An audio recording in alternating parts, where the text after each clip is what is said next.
মরার আগে বলছেন নবীরে ভালোবাসি, আমি নবী তার কবরে হাত রেখে বলে দিলাম আমি নবী তার ভালোবাসি।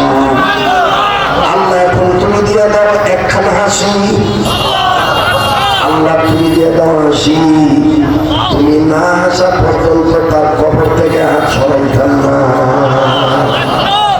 জিবরাইল আমিন আয়েশা গেছে, জিবরাইল আমিন আয়েশা ডাক দিয়ে বললেন ইয়া রাসূলুল্লাহ আমার আল্লাহ হাসি নবী কয় আমি এইভাবে শুনলেই হবে না, আমি একটু নিজের চোখ দ্বারা দেখতে চাই ছেলেটা জান্নাতে বসে কিনা। আল্লাহর ফেরেশতা জিবরাইল বললেন নবী গো তাইলে আপনি চক্ষু বন্ধ করেন, অন্তরের চোখ দিয়ে দেখেন ছেলেটা কোথায় আছে। এবার নবী কবরে হাত রাইখা চোখ বন্ধ করে বাতিল চোখ দিয়ে তাকায় দেখে আল্লাহ নবী পুরুষানি জান্নাতি দুনিয়ায় ঘুরতেছে।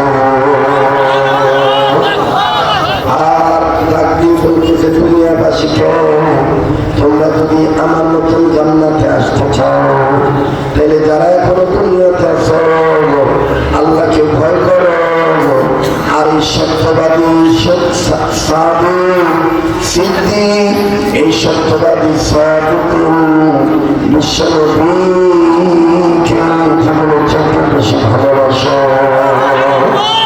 আল্লাহ পাক এইটাই বলেছেন ইয়া আইয়ুহাল্লাযীনা আমানু তাকুল্লাহ ওয়া কুনু মা'আস সাদিকিন, ঈমানদাররা তোমরা আমাকে ভয় করো আর নেককারদের সাথী হয়ে যাও, আল্লাহ ওয়ালাদের সংস্পর্শে থাকো।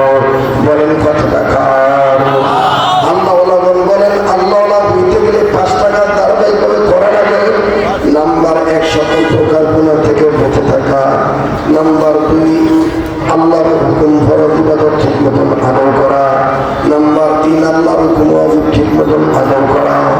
নাম্বার 4 নবীর সুন্নাত মান্য করা।